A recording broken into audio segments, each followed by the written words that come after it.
Hey, everybody, and welcome to this episode of the podcast. Today on the show, I was fortunate enough to speak with Jay Cucciniello, who was a cast member on The Ultimate Fighter Season 27, where he made it all the way to the finale against Brad Katona.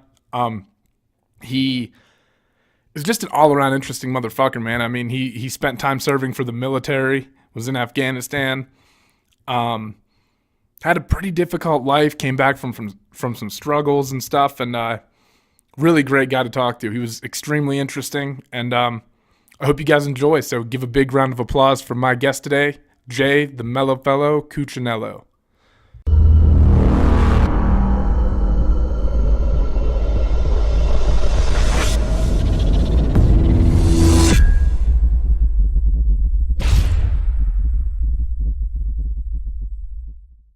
So just a second ago, we were talking about Silva and Adesanya fighting, and you brought up an interesting point where, Silva he's not like the most physically intimidating guy. I mean, not that he ever has been, but like he's a little loose now. And then like it was impressive. I thought the performance he had against Israel. I thought you brought up a good point there.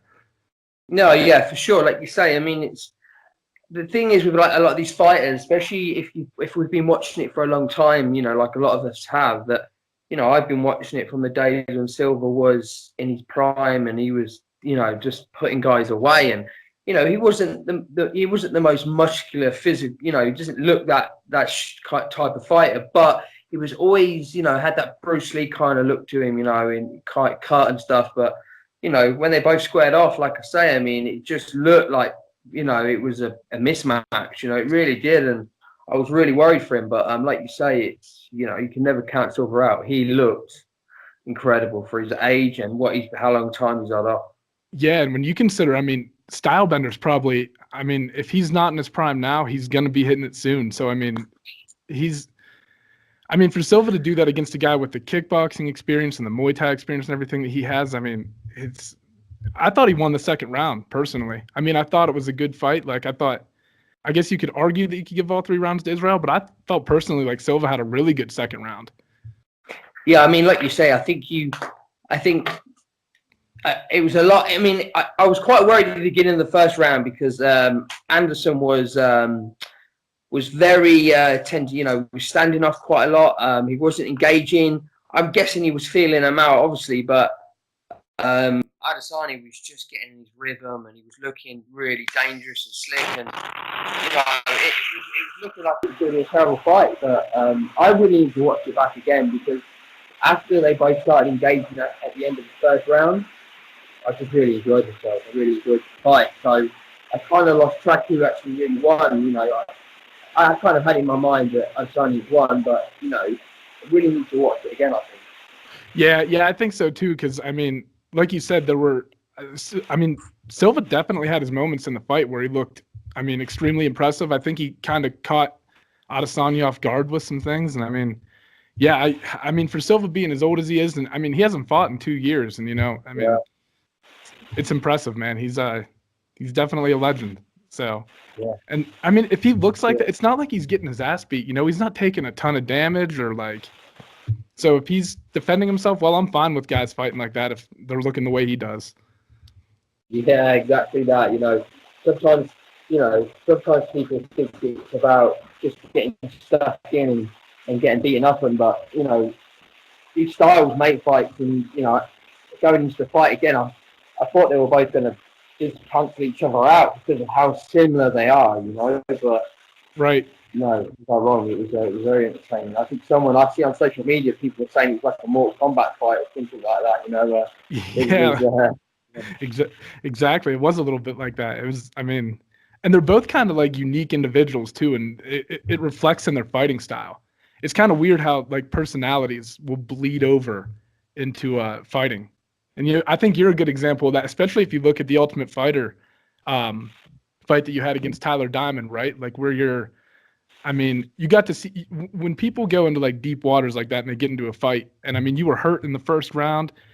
I think that you really get like a fight is one of the best ways to see who a person is like truly at their core. Would you agree with that, or?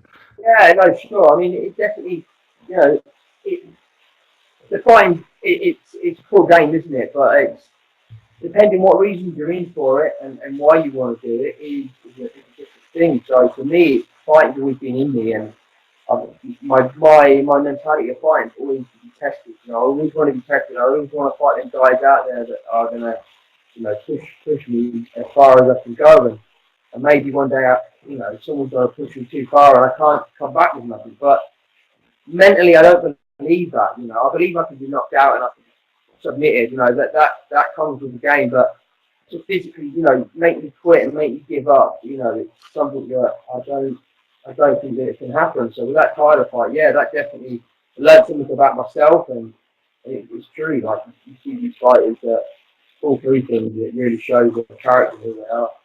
Right. Yeah, I agree 100%. And I mean, you get to see him deal with adversity, and, you get to see him persevere. Like in your case, I mean, you came back and knocked them out, and, and I mean, one of the best tough fights in history, I think, and a really gutsy performance. Yeah, for sure. I mean, the support I had on it, was unbelievable. So, I mean, the producers themselves that were around, people like Stipe and Chris Camozzi and James Krause were saying one of the best fights I've ever seen live.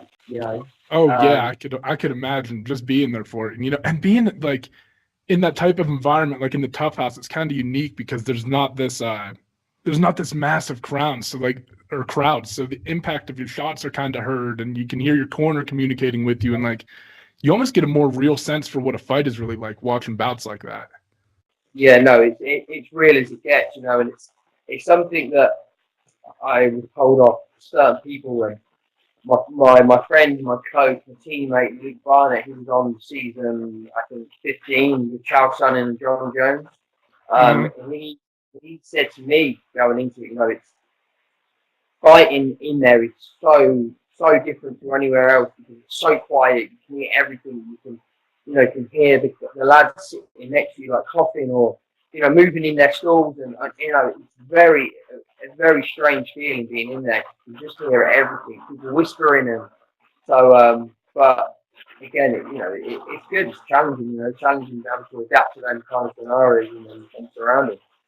Right. Oh, I'm sure. And so what's the difference like when you finally move to, so when you go to fight Bracketone in the finale, what's the difference fighting in that kind of atmosphere compared to one similar to Tough, or even things on the regional scene? I mean, for me, fighting's always come quite not easy, but it's come quite easy in the sense that I could just go and I could show up. It's right. And I've always had that kind of like, do you want to fight? Oh, yeah, I'll fight now. I can just fight. It doesn't, I'm not like one of these guys that, I'll fight anyone in the world. I could beat anyone. I'm not like that.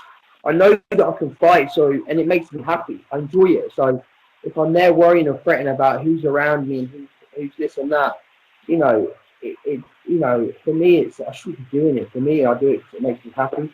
So regardless of in the Tough House or the regional scenes or on the Tough finale, all felt the same in a sense. I mean, there was pressure there, obviously, but right, not to a point where I'm like, this is it. This is the big thing. This is the real deal.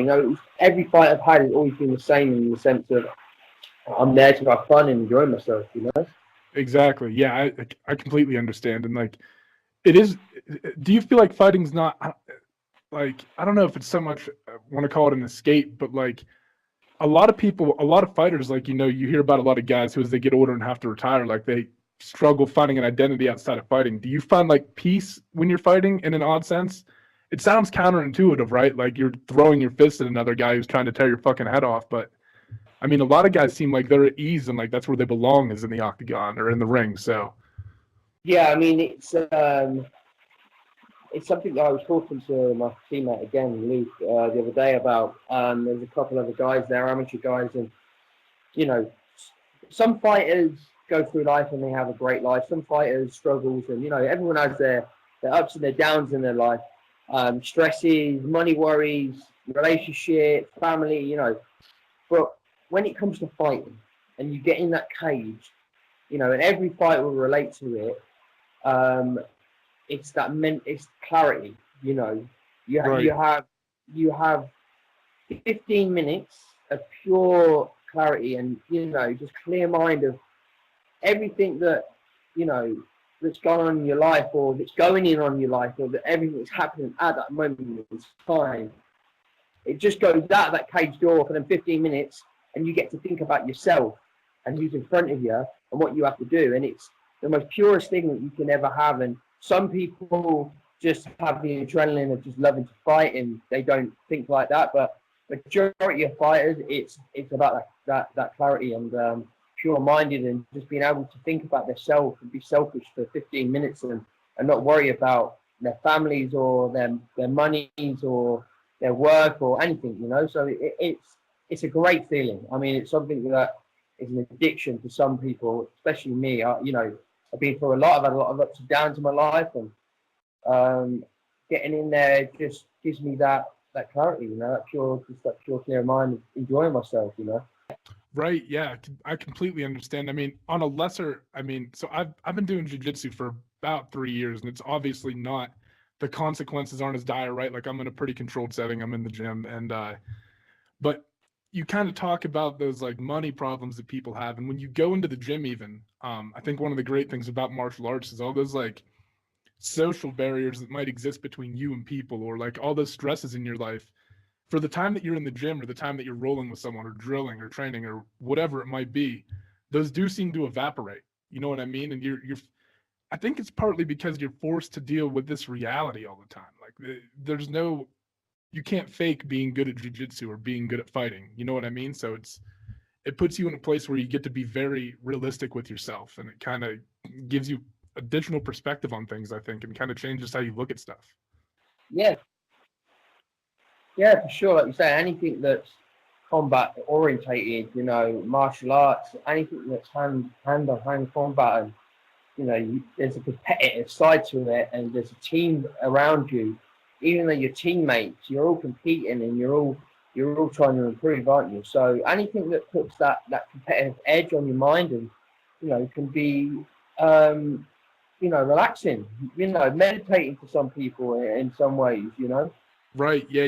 It's just like a release almost. Like, it acts as like a way to, you know, kind of. So I wanted to kind of ask you about.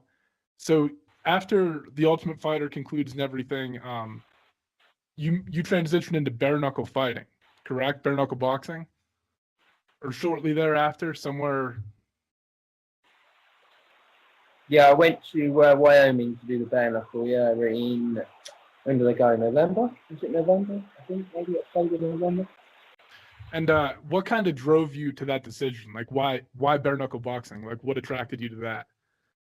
I mean, there's a lot of things there. I mean, like, fighting is what I love to do, and like, as you can see from the Tyler Diamond fight, if I could have that kind of fight every time I fought, it would be a dream come true for me. You know, it's something that I love to do. I love to stand and bang and just get gritty. And I mean, I love to wrestle, I love to jiu-jitsu, but, you know, when it's that constant pace of just pure, you know, grit and determination and just desire to win, you know, that kind of competitiveness, you know. So when after the Bracketona fight, you know, I was hoping that my efforts on the show would have secured me a shot in the UFC, and, you know, I was pretty confident. A lot of my team around me was confident that, you know, after the Bracketona fight, you know, I'd shown enough determination and heart to be given a shot of showing, you know, what I can do on the big stage, and it weren't to be. So, you know, I took it like a man, and, you know, I was still very unaware of why, you know, but I didn't beat around the bush with it. I just got on with life, and I moved on and got back to work and enjoying my life, and it's been a crazy year. So coming at the end of that, I didn't want to fight MMA again by the end of the year. So I had my fight in July. I was cut around end of August, September. So I was like, if I don't get something in me active, competitive wise, I'm going to put on too much weight, and I'm never going to be the same fighter again. So I had to. I just wanted to steer away from the MMA side of things, and I got approached about bare knuckle boxing, and that just like lit my eyes up. You know, it was something that, for me, it was something that I could just go and do and not worry about, you know, the record I have and the pressure that I've got, you know, whatever decision I make MMA wise after this, you know, being released, I had to make the right decision. I had to, you know, I've got to make sure that, you know, the right opponent, and, you know, I put a lot of pressure on myself. So I just thought, do some bare knuckle, forget about the MMA for a bit, and then just come back to it once, you know, I know what I want to do. So the plan was to have the fight, and then see what it brings. So so it went from there, really. Like you say, I got the fight, and an amazing experience. It was definitely that. Oh yeah, I could imagine. I think, you know, and I think it kind of gets a bad rap because, like, you see, I mean, there's probably more cuts and stuff, right? You got, I mean, your bare knuckle slicing people's faces when you hit them, but like, you probably take more cosmetic damage. But in terms of overall health, like with all the things we're figuring out about CTE and injuries and stuff, I mean, you hear guys like Joe Rogan talk about this, right? But people, like, when you're in a fight or like a kickboxing bout or a boxing match or UFC even, you got a cast on your hand and then a glove protecting all the like fragile bones inside of it. So, I mean, there's a good argument that bare knuckle, it might be the way to go. Yeah, for sure. I mean, you know, people obviously look at especially, look what happened to me. I ended up with 29 stitches, cuts all over my face. But, you know, I had the fight on a Saturday. I was home by Monday. I was back at work on Tuesday, you know, and right. It's, you know, like you say, the superficial, the cuts, the side of things, they're not great, no. But, you know, MMA, like every MMA fight I've had, cracked ribs, you know, swollen feet, bad knees, bad legs, you know, you name it. And MMA is a lot more brutal in the sense of overall body damage, you know. Bare knuckle, yeah, you've got the chance of a few broken hands and some scarring and some stitches, but, you know, people look into it too much, don't they? So, I mean, it's like people see me and they're like, oh my God, but I took more damage in the Tyler Diamond fight than I did on that boxing bout, you know. It was a few cuts, but I'm brand new now, and you know, maybe them scars won't, you know, heal the best, but, you know, it's just skin. It's not gonna affect my life, is it? You know, it's not gonna hinder it in any way. So exactly, yeah, I agree 100%. I just think it seems like it looks more savage, right? Like it looks more brutal or primal or whatever you want to call it. But I mean, if the sport were to ever, and I think it has potential to, like, if it were to ever catch on, I mean, and they could do studies on it and compare it, I bet you would see less overall head damage and adverse health effects in bare knuckle boxing if you compared it to MMA, and especially boxing. I mean, the head of the Wyoming board, he put out a video regarding it and said that if you take a football and you throw it up in the air and you punch it, or if you take the football and throw it up and kick it, which is going to go further? The kick, there's more power, there's more velocity, you know. So if you could take a shin bone kick to the forehead, or what is a bare knuckle? So you look, I mean, and it's true, but I mean, like, you look at the fight that I had with Robbie, you know, he landed probably, you know, a handful of punches, and the ones that landed, got the cuts were the jabs, you know, the jabs, it's that sharp knuckle, and it's not heavy shots, you know. Bare knuckle was about accuracy and, you know, landing them punches with, you know, clean precision and opening up the skins. What it's about, you know. You're not really going for the knockout all the time. You're going to cause damage, and, you know, and that's what it's about. Right. Yeah, that's a good point. I guess if you think about it, like, the big forceful shots are probably, you're right, they're probably not the ones doing any of the cutting. It's going to be those quick ones that are getting out there and, like, you know, ripping through the skin. That's a good point. I never thought of that. Sure. No, yeah, it's definitely, I mean, I felt them. So, you know, like you say, it's the cut damages are from them, just quick little sharp shots, you know, 1-2s, and, you know, they're catching you on the forehead and not really hurting you, but they're just slicing you, you know. It's, especially if you got a guy that's got a fist like sledgehammers, and, you know. Yeah, that doesn't help things, right? Right. So I wanted to talk about some more of the time that you spent on TUF, because so there's always a scene that I refer to when Joe Giannetti, I think it is. I think he's in there sparring with DC or Kane in one of the episodes, and he gets frustrated and kind of like takes his headgear off. And you guys are all undefeated and all extremely talented. And obviously DC has a massive size advantage on him, right? But you kind of get to see in that little moment, like he got exposed to high level fighting, like championship level fighting. And I kind of wanted to get your thoughts on how being around, like being coached by Stipe especially, kind of did it shift your mentality on what it takes to compete at that level, or did it give you new perspective on fighting? Or I mean, not really, because I was a lot older than a lot of the lads there. One of the second old, Delaney was the old. No, John Gunther, sorry, was the oldest. Then right. it's Delaney and me. But I've been around war zones. I've been around death a lot through my military life and stuff. So That's a good fucking point. Yeah. Yeah, so I've been around a lot and I've seen a lot, and their kind of regime, the way they train, I respect so much, Right. So I don't, I kind of know the limits they have to go to be where they're at. But the one thing that I learned from that was the coaches that were there on as assistants. The main guys, Mark Montana and James Krause. These guys, I learned a lot from. Stipe was great. He was, he's not really a coach. He'd be the first to admit that. Right. Nice guy.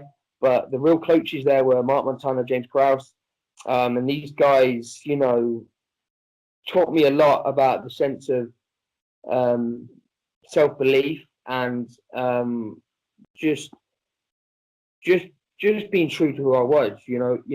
They never tried to make me anyone I wasn't. They just, Mark Montana said it perfect on the show, and it's something that I've taken away from it and made me realize a lot about this fighting game. And he said on the show, like, this show presents an opportunity to better your lives, opportunity to fight in the biggest show in the world. This Right. show is not. The show weren't a platform to be a star. It was just an opportunity to better yourself and better your life. And from that moment, it really sunk into me. It really helped me because I'd lost the Bryce fight, and he did the speech the next day before Mike Trizano's fight, and it kind of I went there with the winning mentality, but Right. I really didn't know what I was getting out of it. I didn't really know what I was going to do. You know what I mean? So learning that from them two was one of the biggest gifts that I ever got from that show. So I'm very blessed. Yeah. Spend time with guys like that, I guess, is gonna, obviously be beneficial for you, right? But it's just kind of interesting to see, like, you brought up a good point with you being in the military and stuff, and how that kind of, once you see some stuff that you see in there, I'm sure that like stuff that you see in the octagon or in the cage is not as big a deal, right? So no, yeah, it's still as it's. I've never like underrated the thought process of like, it's just a fight. I've been through worse. I've never fought down them kind of avenues. I've always kept myself like, nothing could be harder mentally or physically than what I've been through, So, but I've still got to stay like that. This is, my opportunity, and this is maybe my last chance to make it to a big scene, So I always put a lot of pressure on myself, but the one thing that I've always said, I always just make sure I'm doing it for the right reasons, and that's to have fun and just do what I love to do, Right. Yeah. Make sure that your intentions are staying pure and you're in for the right reason.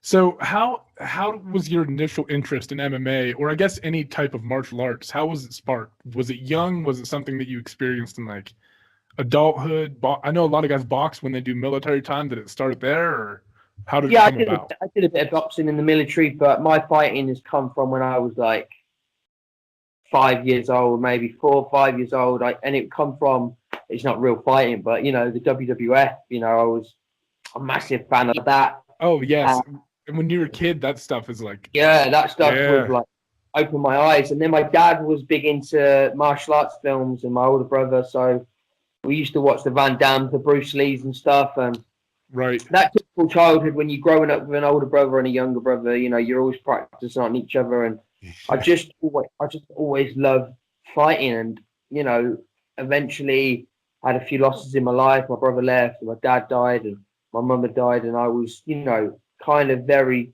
confrontational, you know.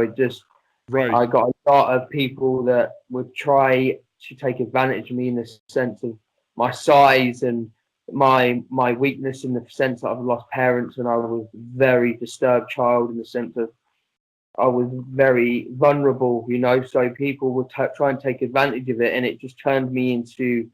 Eventually, it turned me into a bit of a guy that, you know, would just react. You know, right. I don't want to say out horrible how I would be, but, you know, I would react in ways that wasn't very nice. So eventually it got to the point where I wanted to make my dad proud. I got kicked out of school, and I thought, right, military it is. So, you know, went to the military, but UFC was, you know, at the time, to me, it was just UFC. It wasn't MMA. So at the time I was probably like 16, I was watching DVDs of UFC and Chuck Liddell and all these guys. And so I was always passionate about fighting, and kind of always knew that I would fight. I always kind of knew I would be a fighter, you know.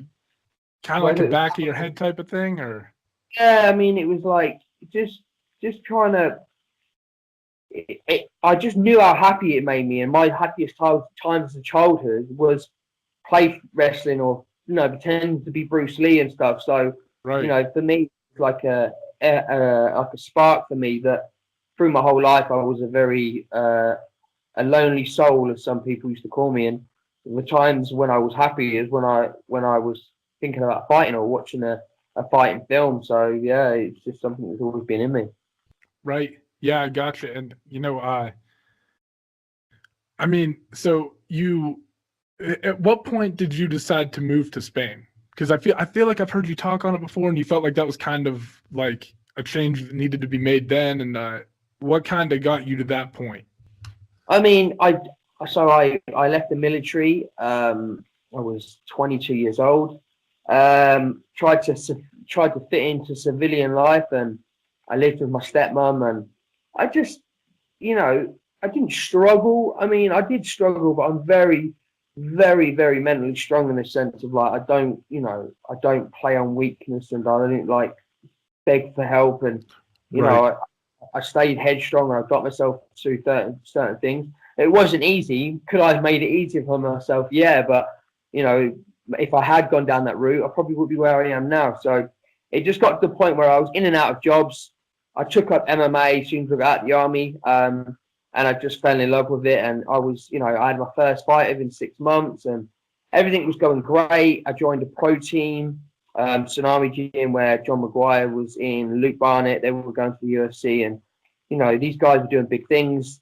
I got to 2-0 as a professional, and yeah, the pressure started coming on top of me, in the sense of, like, you know, you're going to do well. You can be something. You can be a good fighter if you just, you know, keep going the way you're going. And I kind of let the pressure get to me, and was like, nah, this isn't me. I need to get away and just be happy, you know, because I'd been through a strict regime through school, and then got kicked out. I went to the military, and I was kind of just under this pressure the whole time, and I just needed a break. So I left for Spain, and I've been here 6 years now. Yeah, and the best decision I ever made.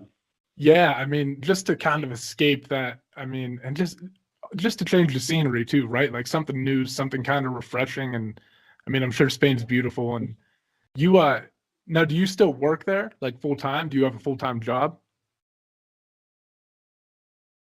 Yeah, I work full time in construction. Okay, Yeah, the construction side of things, that's what I do. And yeah, I mean, I live on the coast in Spain, on the south coast, the Costa del Sol, and it's beautiful. The sun's, you know, pretty much all year round. And, you know, I don't, you know, I'm not a millionaire right here. You know, I don't have loads of money, but it's an easy way of living. They're quite slow. They're very slow. Everything's like mañana, like tomorrow. Yeah, tomorrow. Right. Yeah. Pace is laid back. Yeah. So for me, it suits my style and suits who I am, the mellow fellow. And I moved out here, just jacking in MMA and forgetting about it. And I did 2.5 years of just partying, drinking, and losing myself a bit. And then eventually I found a really good woman that I'm with now still. And she kind of leveled me out, showed me, the direction that I need to be going in and what I need to do. And I always showed her my MMA fights, always talked about it. And she just, just insisted that I just get back to training and enjoy it. And that was it. I did it. So and then, so in 4 years of getting back into it, I'd had 6 MMA fights and won them all. And, traveled over to Spain, and I'm the featherweight champion on the biggest show here on AFL.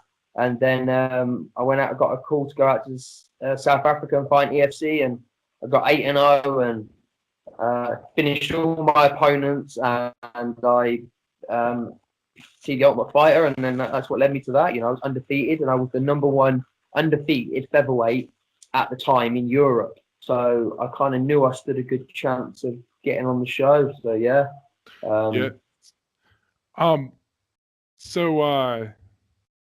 Sorry, I'm drawing a bit of a blank here. I had something I just wanted to ask you a second ago, and I forgot it.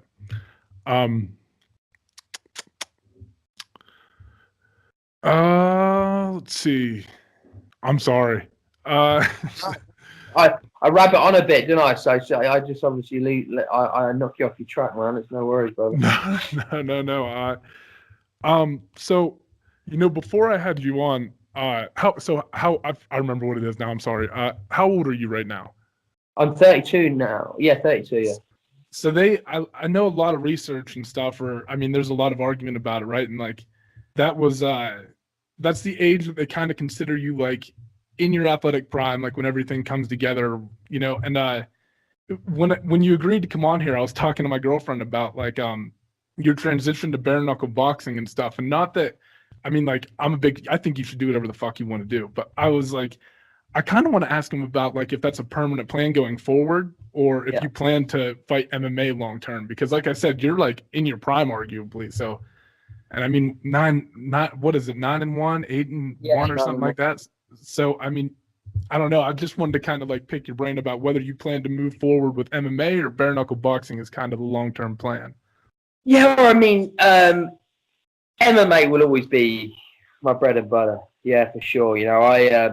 Bare knuckle is like, it's just exciting for me. It's just fresh, and it was just dangerous. And I was just like, being out the back for that first bare knuckle fight was like, the adrenaline was unreal. I've never felt nothing like it, even like all of my MMA fights. So it made me feel really alive. But I've got a lot of supporters, a lot of fans out there that obviously want to see me, just give it one last go with the MMA and see where I can get to it, and it's still in me, Yeah.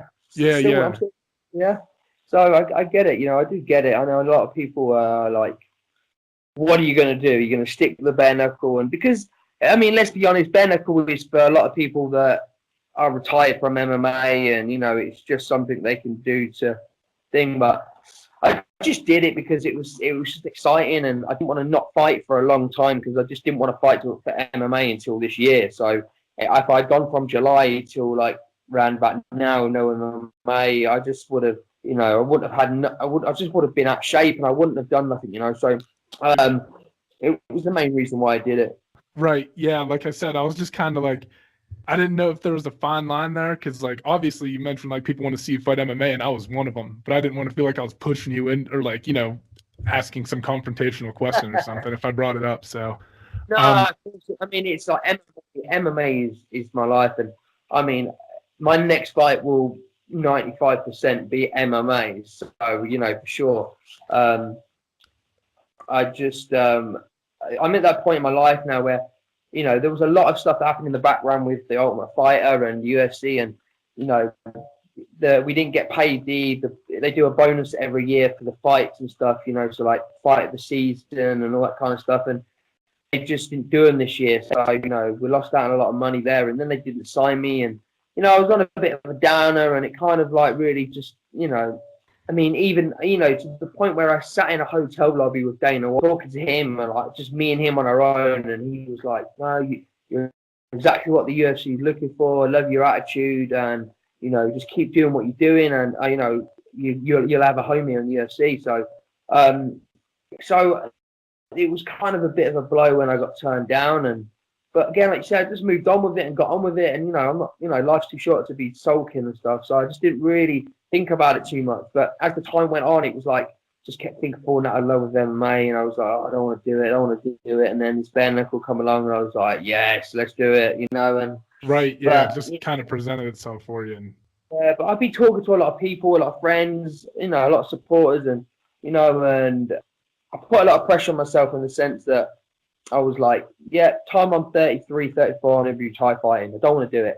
You know, in my ideal world, it was going to be like, I win the contract, get a 3-fight contract with the UFC, have them, and I'll be done. You know, right. that's what, in my mind. So, yeah. But I've learned that it's like, I can't pressure myself now. It's like, I'm not in the position where I was before, where I was fighting like 4 or 5 times a year. And now it's like, I can just relax, I can work, and I can have 1 or 2 fights a year. It doesn't, you know, just kind of like calm the fuck down and take a breath. Yeah, exactly. So kind of learned that now, and it's just like I'm back to training full time. I'm enjoying it, and you know, I'm ready for whatever. So my team's looking at some options for me, and you know, the UFC's coming to London in March, so you know, I'm only in Spain, so I'm a couple hours away. I emailed Sean Shelby and said, look, if any of them pussies, all them wimps, like pull a sickie or get injured, then you know I'm here or I'm ready. So yeah, I mean, personally, and like I don't know, I don't know anything going on behind the scenes, but it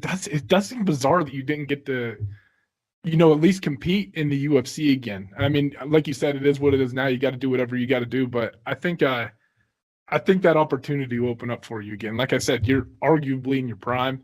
I mean, and your loss was to, by the way, Brad Katona, who's, I mean, he's a talented individual. You know what I mean? Like, it's not like you lost to some, and it was in the TUF. And now it is weird, but I guess whatever, right? Yeah, I mean, like you said, I left that show, and I fought the top 3 featherweight picks. Yeah, you fought Bryce Mitchell, who is an assassin. Then you fought Tyler Diamond, who I think was the favorite to win the entire tournament. And then Brad Katona, who was, I mean, one of the dark horses of the entire thing. So I mean, Brad was, you know, obviously definitely a dark horse underrated, like myself. You know, we were exactly, yes, counted out. Both of us were counted out, really. You know, so I think you know, Brad was, you know, he's a black belt Brazilian Jiu-Jitsu. He's, you know, he's got tons of martial arts experience behind him. He's amateur boxing record. You know, he's fought, like, I believe he's fought on like the Canadian boxing team, and you know, the guy's a stud. You know, he's very credentialed. Yeah, So again, you know, through me in my mind, it was like none of them can finish me. You know, you can't. You know, it's the way I fight. It's like, yeah, they beat me, but you know, they didn't finish me, and you know, it's something that that's what I enjoy out of it. It's like, okay, you beat me, but you know, you didn't finish me. You know, so it's the way I look at things. You know, so but you know, MMA is definitely what I will be doing, and I mean, I've spoken to my girlfriend last night and stuff, and it's not. I haven't gone to myself, right, we're going back to the UFC. That's what the goal is. We're going to fight to get back there, because it's not. I'm just going to have my fights wherever I go and enjoy myself, and just, you know, if it comes around, it comes around. And, you know, I kind of believe, I do believe UFC need me. I don't need them.